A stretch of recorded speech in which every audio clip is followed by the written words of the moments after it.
Good morning बच्चों। कल हम लोग परावर्तक दूरदर्शक में फिगर ड्रॉ कर रहे थे, उसी समय शायद आपका नेट प्रॉब्लम हो गया था। अब हम लोग वहीं से आगे बढ़ते हैं रिफ्लेक्टिंग टेलीस्कोप से। कल परिभाषा भी हो गया था। रिफ्लेक्टिंग टेलीस्कोप में हम लोग क्या देखे कि न्यूटन ने सन 1668 ईस्वी में जो अपवर्तक दूरदर्शक के दोष थे, मतलब जो वर्ण विपथन था, उसको दूर करने के लिए यहां पर लेंस की जगह पे अभिदृश्यक में दर्पण का प्रयोग किए। दर्पण के प्रयोग से दो चीजें हो गई। क्या? तो आप बड़े लेंस का प्रयोग तो कर नहीं सकते हो, अपवर्तक में आपको लेंस ही यूज करना है। तो वहां पे अपवर्तक दूरदर्शक के लिए बड़े लेंस को बनाना थोड़ा खर्चीला भी है और बड़े द्वारा का असहज भी होता है। तो हम लोग क्या करते हैं, वहां पे अपवर्तक दूरदर्शक की जगह पे हम लोग रिफ्लेक्टिंग सरफेस का यूज करते हैं, जिसमें आपका अभिदृश्यक के रूप में बड़े द्वारा का कौन सा, हाँ कल बताए थे, समतल दर्पण और अवतल दर्पण का प्रयोग किया जाता है। अब देखेंगे इसका वर्क फंक्शन कैसे हुआ। इसको किसके द्वारा बनाया गया है? न्यूटन के द्वारा। कब? 1668 ईस्वी में। चलिए इसको हम लोग ड्राइव करते हैं। पहला जो अभिदृश्यक है वो कौन सा दर्पण होता है? अवतल दर्पण। कल हम बताए थे कि इसके फोकस से ठीक पहले एक समतल दर्पण को एडजस्ट किया जाता है, ताकि यहां से परावर्तन जब हो तो डायरेक्ट इस सरफेस पे पड़े। इस सरफेस के बाद डायरेक्ट हमारा जो अंतिम प्रतिबिंब है, जो हमारी आंखों तक पहुंचती है नेत्रिका के द्वारा, वहां तक आपका परावर्तित प्रकाश पहुंच सके। अब हम लोग बारी बारी से क्या करेंगे, प्रकाश को यहाँ पे डालेंगे। तो इसका प्रयोग किसके लिए कर रहे हैं हम लोग? अनंत पर स्थित वस्तु के लिए कर रहे हैं ना। तो अनंत से प्रकाश को लाइए। पहला प्रकाश किरण आया जो कि आपका इस सरफेस पे टकराएगा। अब टकराने के बाद कहाँ पे पहुंचा? इस जगह पे। यहाँ पे हमारा, मान लीजिए यहाँ से हम इसको देख रहे हैं, ठीक है। अब एक और प्रकाश किरण चाहिए, तो यहाँ से इसको ले लिए। ये आपका इन्फिनिटी से आ रहा है, ठीक है। 1 बाय 1 करके ड्रॉ करना तो आपका बेहतर हो पाएगा। इसके बाद फिर हम लोग प्रकाश किरण को देखो यहाँ पे परावर्तित कराएं। तो ये आपका कहाँ पे पड़ा? ये आपका क्रॉस करके मान लीजिए यहाँ पे पड़ा, ठीक है। तो अब रिजल्टेंट इमेज हमारा कहाँ पे बनेगा? आप सही से एक एक करके ड्राइव कीजिएगा, नहीं तो फिर थोड़ा प्रॉब्लम हो जाएगा इमेज बनाने में, ठीक है। तो इन्फिनिटी पे जो भी खगोलीय पिंड है उसका पहला इमेज आपका जहाँ पे कटान बिंदु है वहां पे फॉर्म किया। इसके बाद प्रकाश किरण को जब हम यहाँ पे पढ़े तो अब देखिए ये इमेज पीछे की ओर बढ़ गया। इसको बढ़ा दो,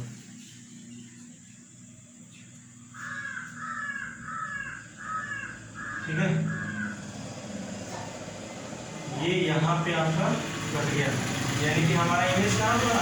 यहाँ पे। और देखिए आंख के सीधे में एक रेखा खींच लीजिए, क्यों? इमेज के साइज को देखने के लिए, ठीक है। अब देखिए यहाँ पे ये मिल गया, तो हमारा ये इमेज हो गया A1 और B1। यहाँ पे जो कटा था वो हमारा था क्या?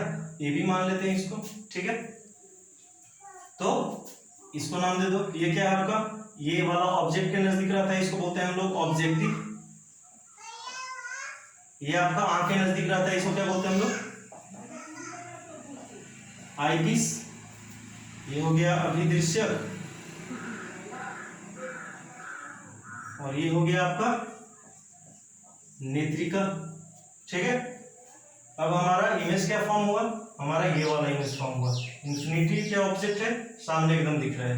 अब यहाँ पे उस वाले से अपवर्तक दूरदर्शक से क्या अंतर है? बस दो समान रूप से होती है।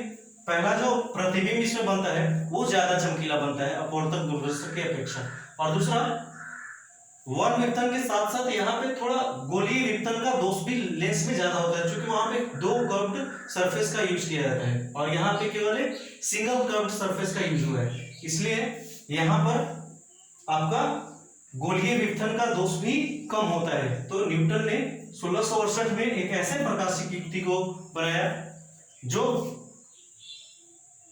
गोलीय विपथन के साथ साथ वर्ण विपथन के को अलग करते हुए भी एक चमकीले प्रतिबिंब को बना सकता था। ठीक है, आवर्धन के लिए हम लोग वही फॉर्मूला फिर से एडजस्ट करेंगे जो नॉर्मल एडजस्टमेंट में किए थे। अब देखिए नॉर्मल एडजस्टमेंट में अपवर्तन दूरदर्शक में क्या था, जो वस्तु अनंत पे था वो अनंत पे ही दिखता था। तो उसके लिए फॉर्मूला आप क्या निकाले थे, -FO/FE था ना। तो बस यहाँ पे माइनस हटा देंगे क्योंकि यहाँ पे ऑब्जेक्टिव और आई पीस दोनों का फोकस जो है वो क्या होता है, पॉजिटिव होता है। तो आवर्धन का डायरेक्ट फॉर्मूला क्या लगा लेंगे हम लोग, M = FO/FE। ठीक है, प्रॉब्लम। अब देखिए इसमें भी ये आपका न्यूटन का दूरदर्शक हो गया, इसमें भी जो प्रतिबिंब बन रहा था ये कर्वनेस के कारण थोड़ा अधिक प्रॉब्लम हो रहा था। क्योंकि अभी भी आप यहाँ पे किसका यूज कर रहे हैं, आप अवतल दर्पण का यूज कर रहे हैं। यहाँ पे किसका कर रहे हैं, प्लेन का कर रहे हैं, समतल दर्पण का। लेकिन पहले तो आपका अभिदर्शक के भूमिका में कौन है, आपका अवतल दर्पण है। अवतल दर्पण है तो कर्वनेस तो होगा ही होगा। जब कर्वनेस होगा तो प्रतिबिंब में थोड़ा सा टेढ़ापन हो जाता है। आपका जो प्रतिबिंब बनेगा वो पूर्ण रूप से जिस आकृति का है उस आकृति का नहीं बन पाएगा। तो इसके बाद भी एक दूरदर्शक बनाया गया, वो भी परावर्तक दूरदर्शक ही था, लेकिन वो किसके द्वारा बनाया गया, बस ये सारे दोष को दूर करके वो कैसीग्रेन के द्वारा बनाया गया था। किसके द्वारा, कैसीग्रेन। ठीक है, तो हमारा अगला टॉपिक होगा कैसीग्रेन का परावर्तक दूरदर्शक। क्या होगा, कैसीग्रेन का परावर्तक दूरदर्शक। समझ में आ रहा है, उतारते चलिएगा सबको 1 by 1। अब देखिए कैसीग्रेन क्या की, न्यूटन ने बहुत हद तक इसमें सुधार करने की कोशिश की दूरदर्शक में, लेकिन उन्होंने भी अवतल दर्पण का प्रयोग किया जिसके कारण से प्रतिबिंब में थोड़ा टेढ़ापन रह गया था। तो कैसीग्रेन क्या किए पता है, क्या करेंगे बताओ, कुछ कर सकते हैं। जब क्लास स्टार्टिंग में शुरू हुआ था तो उस समय हम बताए थे कि दर्पण के समांतर 3 भाग होते हैं, जहां पे 2 का हम लोग जितना भी पार्ट था वो पढ़ चुके थे। तीसरा हम लोग परवलिक के बारे में नहीं पढ़े, पैराबोलिक मिरर, वही अवतल उत्तल वाला, लेकिन उसमें कर्वनेस थोड़ा क्या होता है, कम होता है। तो कैसीग्रेन क्या की, अगला टॉपिक दे देंगे सारे लोग, कैसीग्रेन का परावर्तक दूरदर्शक। कैसीग्रेन क्या किए, 2 दर्पण को उठाए, वो लेंस सिर्फ नेत्रिका में लास्ट वाले में लगा। ठीक है, यहां पे नेत्रिका वो लगा लिए जहां पे देखना है। ठीक है, और 2 लेंस का जो प्रयोग हो रहा था उसके जगह पे क्या किए, वो दर्पण का प्रयोग कर लिए। उससे फायदा क्या हो गया, उससे पहला फायदा हो गया कि आपका प्रकाश अधिक लेंस के द्वारा अवशोषित नहीं होगा, तो ज्यादा प्रभाव पड़ने का बात है नहीं, है ना। और जब 2 दर्पण का हम लोग प्रयोग करेंगे तो दर्पण में हम लोग उत्तल और अवतल का नहीं कर रहे हैं, हम लोग कर रहे हैं क्या, परवलिक का, जिसमें वो भी समानता अवतल उत्तल ही है, लेकिन कर्वनेस थोड़ा क्या होता है, कम होता है। कर्वनेस कम होने के कारण प्रतिबिंब ज्यादा टेढ़ा बनेगा नहीं, मतलब कि एग्जैक्ट जैसा वस्तु है वैसे ही हम लोग प्रतिबिंब को देख सकते हैं। ठीक है, बनाते हैं हम लोग।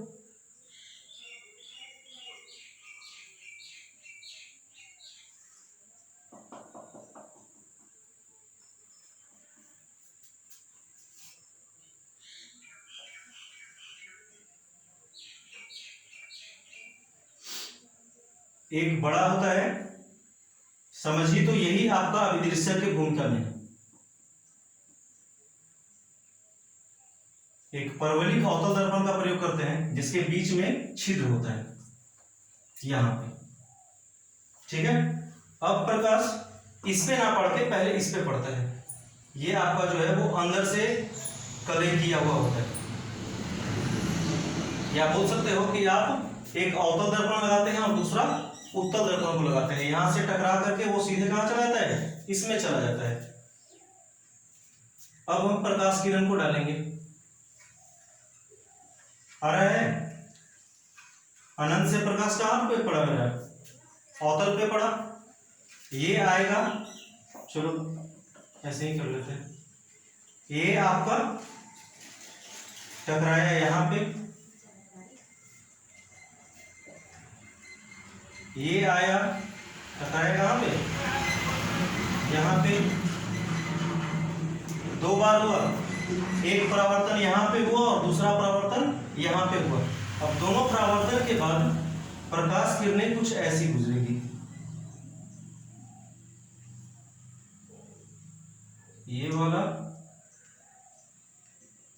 थोड़ा और सीधा लेना आप लोग, ये वाला जाएगा यहां से और ये वाला जाएगा यहां से। अब देखिए प्रतिबिंब कैसे बनता है, पता है ना कि उसमें भी प्रॉब्लम है, हैं? उसमें प्रॉब्लम नहीं ना। प्रतिबिंब के लिए दो किरणें जरूरत है ना। तो मान लीजिए आपका एल आया, एम आया, हम लोगों ने दो दर्पण लगाया, पहला मेरा था कॉन्वेक्स, दूसरा क्या था मेरा कॉनकेव, ठीक है। यही आपका कैसिग्रेन का परावर्तक दूरदर्शक, जिसमें क्या की वो एक उत्तल दर्पण को और एक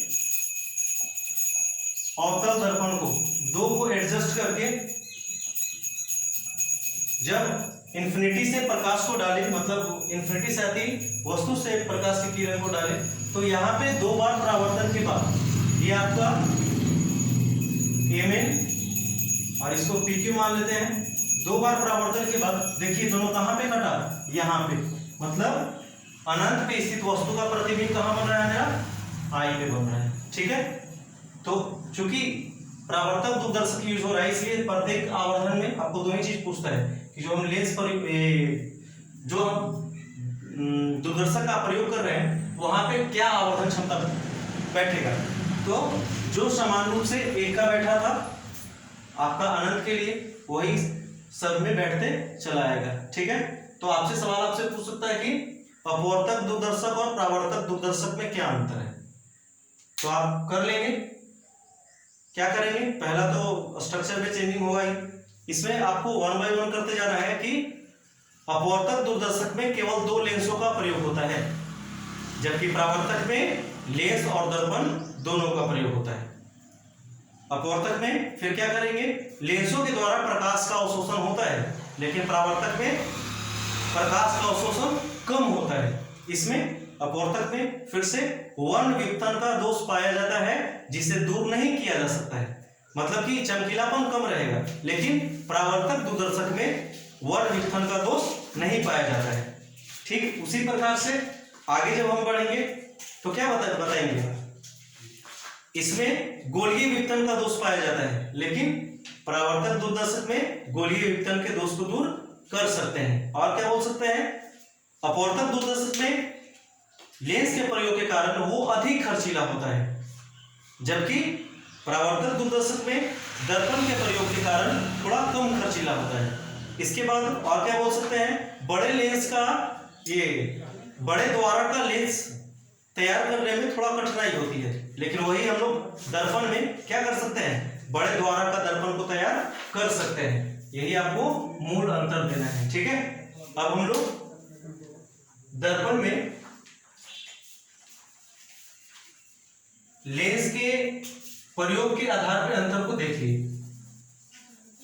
ये मेरा हो गया टेलीस्कोप और माइक्रोस्कोप खत्म।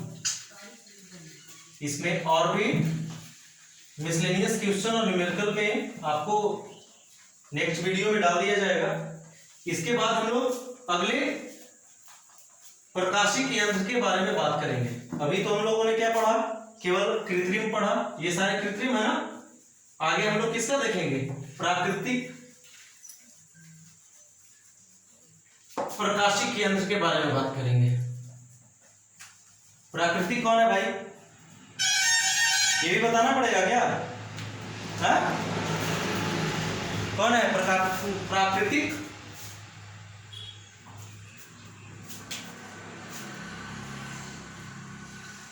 यही है ना, मानव नेत्र। हमारा अगला टॉपिक क्या होगा? मानव नेत्र, जो हमारी कहाँ स्कल में होती है, खोपड़ी में। इसके बिना क्या हम लोग सुंदर सी दूरदर्शन का प्रयोग कर सकते हैं? नहीं ना। चलिए, ये क्या है? मानव नेत्र एक ऐसी प्राकृतिक संरचना है जिसकी क्या बोल सकते हैं हम, जिसका उपयोग तभी कर सकते हैं जब प्रकाश उपस्थित हो। प्रकाश की अनुपस्थिति में यह संवेदनशील नहीं होता है। क्या होता है? जब प्रकाश होगा तो उस वस्तु से परावर्तित होकर के प्रकाश जो है हमारी आंखों के सहारे हमारे रेटिना पे पहुंचती है, जिसका उल्टा प्रतिबिंब बनता है तथा स्नायु रेशों के द्वारा इसका सेंसेशन जो है वो हमारे दिमाग तक पहुंचती है, जहां पे उसका सीधा प्रतिबिंब हमको अनुभव होता है। मतलब कि सदैव यहाँ पे उल्टा ही इमेज बनेगा, जिसका सीधा प्रतिबिंब ये दिखाता है। अब हम लोग 1 बाय 1 इसके पार्ट के बारे में डिस्कस करेंगे, ठीक है? तो फिगर ड्रॉ करते जाइएगा मेरे साथ, बहुत आसान है। पहले लेयर बाय लेयर बनाते जाइए। हो गया? चलो, हो गया। थोड़ा तिरछा जा रहा है, सीधा। ये भी हो गया, इसको थोड़ा और नीचे लाइए। ये मेरा स्नायु रेशा का स्थान होता है, ठीक है? और पतला ये स्नायु रेशा का स्थान होता है। इसको एक और कवर करो एक लेयर से। हम लोग एक ही बार में सीखते चले जाएंगे, ठीक है?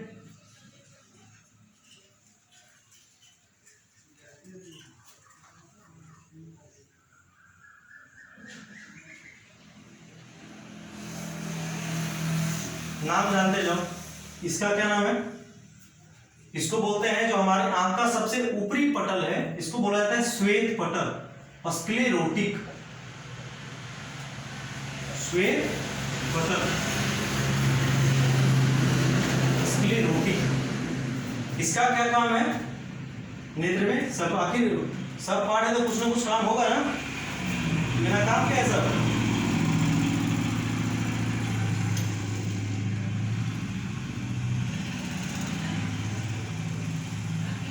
काम करें ना है।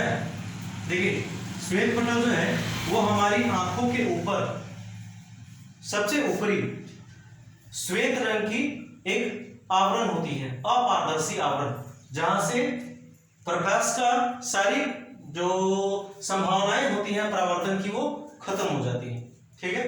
श्वेत पटल हमारी आंखों का सबसे ऊपरी पटल है, जो कैसा होता है? अपारदर्शी होता है। इसके नीचे दिख रहा है कुछ, ये वाला पोर्शन, ये क्या है? श्वेत पटल के नीचे एक और हमारा हिस्सा होता है, उसको क्या बोलते हैं? कोरोइड बोलते हैं। क्या बोलते हैं? कोरोइड।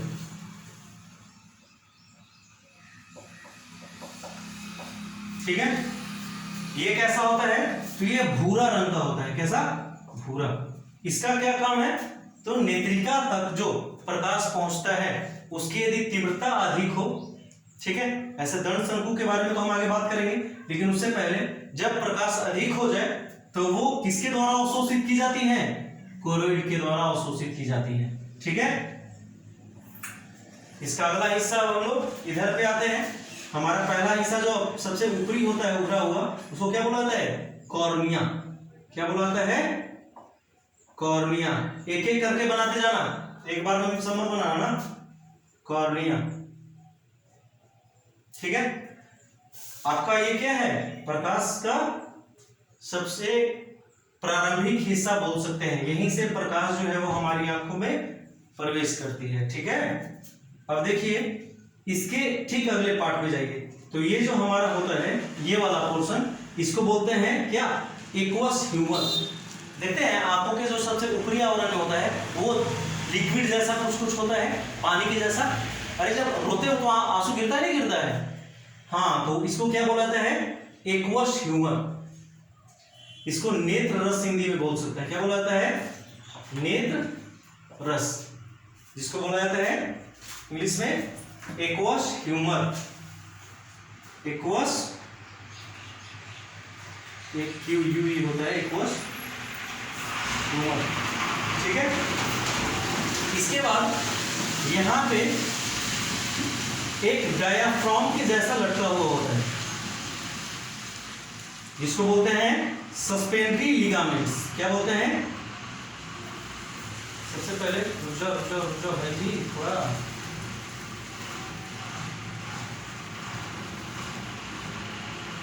सस्पेंडरी लिगामेंट से पहले भी कुछ होता है।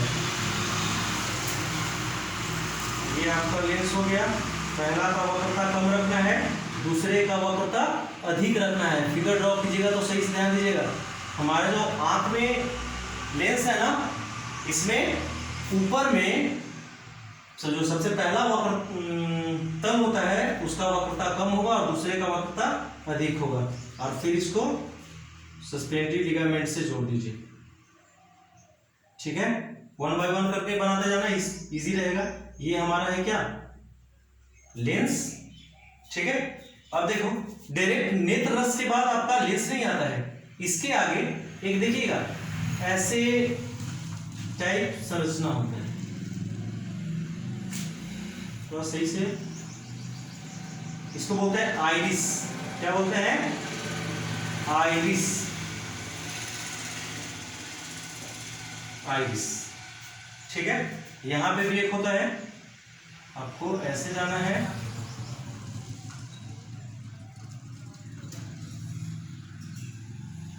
इसको बोला जाता है आइरिस। ठीक है, अब देखिए बीच में एक छिद्र दिख रहा है, ये बहुत बड़ा दिख रहा होगा आपको, लेकिन इतना रहता नहीं है, बारीक छिद्र होता है बीच में, जिसको बोलते हैं प्यूपिल।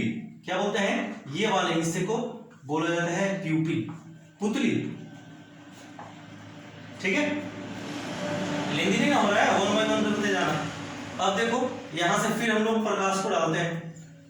जब वस्तु से प्रकाश हमारी आंखों में प्रवेश करती है तो वो पहले कॉर्निया से प्रवेश करती है, कॉर्निया के बाद नेत्र रस से गुजरती है, और नेत्र रस के बाद प्रकाश की मात्रा अधिक होती है तो वो सबसे पहले आइरिस के द्वारा नियंत्रित की जाती है।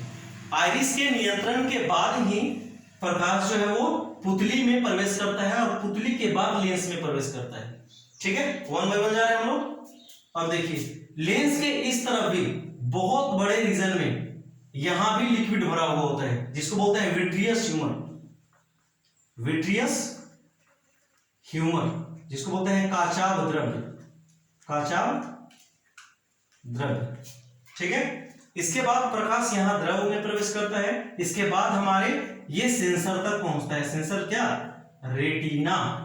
कहां पे? अब डायरेक्ट रेटिना ही ना समझ ले भाई, रेटिना एक सिंगल पार्ट नहीं है, इसमें भी बहुत सारे बिंदु होते हैं। क्या क्या? इसके नीचे, ठीक थोड़ा सा नीचे 1 या 2 mm का, ये पर्दे पर है, इसी पे 1 या 2 mm का कौन सा एलो स्पोर्ट होता है। एलो स्पोर्ट, जिसको बोलते हैं पीत बिंदु। ठीक है, यहां प्रकाश की मात्रा जो है वो बहुत अधिक होती है। इसका साइज कितना होता है? 1 mm से लेकर के कितना तक? 2 mm तक। ठीक है, इसके बाद हमारा ये वाला हिस्सा होता है जहां से सेंसेशन हमारे दिमाग तक पहुंचती है, इसको बोलते हैं ऑप्टिक नर्व। ऑप्टिक नर्व, स्नायु रेशा। स्नायु रेशा, और यहीं पे, ठीक यहीं पे, इसी के ऊपर यहां पे होता है ब्लाइंड स्पॉट, अंध बिंदु, जिसको अंध बिंदु बोलते हैं। अंध बिंदु। इसका साइज कितना होता है? साइज नहीं होता है, ये रेटिना से 3 mm के डिस्टेंस पे होता है। कितना? 3 mm। समझ आ रहा है? 3 mm के डिस्टेंस पे होता है। अब देखिए हम लोग फिर से इसको फिगर को ड्रॉ करके एक एक करके सब लिख लीजिएगा। सबसे पहले हमारे नेत्र का सबसे ऊपरी परत क्या है? श्वेत पटल, स्क्लेरोटिक। ये कैसा होता है? अपारदर्शी होता है। इसके नीचे क्या होता है, कोरोइड। इसका क्या काम है, अधिक मात्रा में प्रकाश प्रवेश करे तो उसको अवशोषित कर लेना। ये कैसा होता है, भूरा रंग का होता है। इसके बाद इधर आते हैं हम लोग, नेत्र का जो पहला उभरा हुआ हिस्सा होता है उसको क्या बोलते हैं हम लोग, कॉर्निया। यहीं से प्रकाश जो है वो हमारे आंखों में प्रवेश करता है। इसके बाद हमारा क्या होता है, आइरिस। ये क्या करता है, प्रकाश की मात्रा को नियंत्रित करता है। इसके बाद प्रकाश लेंस पर आता है, यहीं से ट्विस्ट शुरू होता है। प्रकाश लेंस तक पहुंचेगा किसके सहारे, इस प्यूपिल के सहारे, ठीक है। तो यहां से प्रवेश करने के बाद, चूंकि वस्तु अलग अलग दूरी पे होती है, कोई वस्तु यहां पे है, कोई वहां पे है, कोई वहां पे है, कोई इंफिनिटी पे है, और वो सब वस्तु को हम देख पा रहे हैं। कैसे, हाउ इज इट पॉसिबल, ये पॉसिबल है क्या? जनरल यदि आप लेंस के प्रयोग से ऐसा करना चाहें तो ऐसा नहीं हो सकता है, क्योंकि उसके फोकस को इधर उधर होना पड़ेगा, उसके फोकस को एडजस्ट करना पड़ेगा। आपको क्या लगता है, लेंस इधर उधर होता होगा या रेटिना इधर उधर होता होगा, पर्दा? ऐसा नहीं ना है। बाहर वाला रहे तो हम लोग पर्दा को इधर उधर कर लेंगे, लेंस को इधर उधर कर लेंगे, लेकिन हमारी आंख में क्या कभी होता है, आंख का जो प्यूपिल है, कभी ये प्यूपिल नहीं, लेंस जो है अंदर धंसता है फिर बाहर आता है, अंदर धंसता है बाहर आता है, होता है ऐसा नहीं ना। तो प्रकाश जो है वो सबसे पहले क्या होता है, प्रवेश करने के बाद उसके पोजीशन के हिसाब से यहां पे एक और होता है सिलियरी मसल्स, सिलियरी मांसपेशी, ठीक है। सिलियरी मांसपेशी ये क्या करती है, सस्पेंडरी लिगामेंट लिखे ना हम लोग, ये होता है सस्पेंडरी लिगामेंट, सस्पेंडरी लिगामेंट, ठीक है। ये सिलियरी मांसपेशी क्या करता है, इस लेंस के वक्रता को बढ़ाता है घटाता है। जैसे ही हमको फोकस अधिक चाहिए होता है वो वक्रता त्रिज्या क्या कर देता है, बढ़ा देता है। और जैसे मतलब ऐसे समझ लीजिए कि जब वस्तु हमारे दूर या हमारे नजदीक आती है तो ये सिलियरी मांसपेशी इसके वक्रता त्रिज्या को क्या करती है, बदलते रहती है, और बदलने के बाद ही उस वस्तु का प्रतिबिंब हमारे रेटिना पे प्राप्त होता है, ठीक है। अब देखो रेटिना, अब प्रकाश यहां तो आ गया, अब यहां पे भी कोई कभी देखते हैं कि उसको रंग पहचान में नहीं आता है क्या, तो ये रेटिना में एक और होता है, रेटिना में ही दो पॉइंट होते हैं, एक रंग को पहचानने के लिए और दूसरा तीव्रता को। और ये रंग पहचान और तीव्रता के पहचान के लिए क्या क्या होता है, दंड और शंकु, जिसको रॉड और कोन्स बोलते हैं, रॉड एंड कोन्स। कोन हो गया आपका शंकु और रॉड हो गया दंड, है दंड बोले थे, ठीक है नहीं, हाँ ठीक। अब देखिए ये शंकु क्या करेगा, शंकु का काम है रंगों को पहचानना, रंग पहचानने में मदद करता है, रंग पहचानने में मदद करता है। दंड का क्या काम है, प्रकाश की तीव्रता को नियंत्रित करेगा, ठीक है। इसके बाद हम लोग आते हैं कहां पे, प्यूपिल हो गया, सिलियरी मांसपेशी हो गया। इसके बाद देखिए ये कोष्ठ जो है वो दो भागों में बांटता है, एक नेत्र रस में और दूसरा काचाभ द्रव्य में। नेत्र रस का देख रहे हैं एरिया मेरा छोटा है, काचाभ द्रव्य का बड़ा है, लेकिन दोनों जो द्रव होता है उसका अपूर्णांक सेम ही होता है, 1.336 कितना होता है। कभी कभी ऑब्जेक्टिव में पूछ देता है नेत्र रस या काचाभ द्रव्य का अपूर्णांक कितना होगा, तो कितना होगा 1.336, ठीक है। इसके बाद लेंस का अपूर्णांक कितना होगा, तो इसका होता है 1.396, ठीक है। कोई प्रॉब्लम, याद रखना अपूर्णांक लेंस का होता है 1.396 और काचाभ द्रव्य नेत्र रस का होता है 1.336, ठीक है। अब देखो यहां से प्रकाश हमारे यहां तक पहुंचा, प्रकाश की तीव्रता जहां पे अधिकतम होती है उसको बोलते हैं येलो स्पॉट बिंदु, जहां पे प्रकाश एकदम नहीं होता है उसको बोलते हैं ब्लाइंड स्पॉट। ये 3 मिलीमीटर रेटिना के नीचे होता है, कहां होता है, रेटिना के 3 mm नीचे। इसके बाद जो भी संवेदना यहाँ तक पहुंचती है सीधे हमारे दिमाग तक पहुंचती है, जो रेटिना पर बने उल्टे और वास्तविक प्रतिबिंब को सीधा करके हमें देखने में सहायक होता है। ठीक है, तो ये हो गया हमारी आंखों की संरचना। इसमें यदि कोई प्रॉब्लम हो या फिर कमेंट करना हो तो आप वीडियो पे कर सकते हैं। आज थोड़ा वीडियो सही नहीं बना क्या?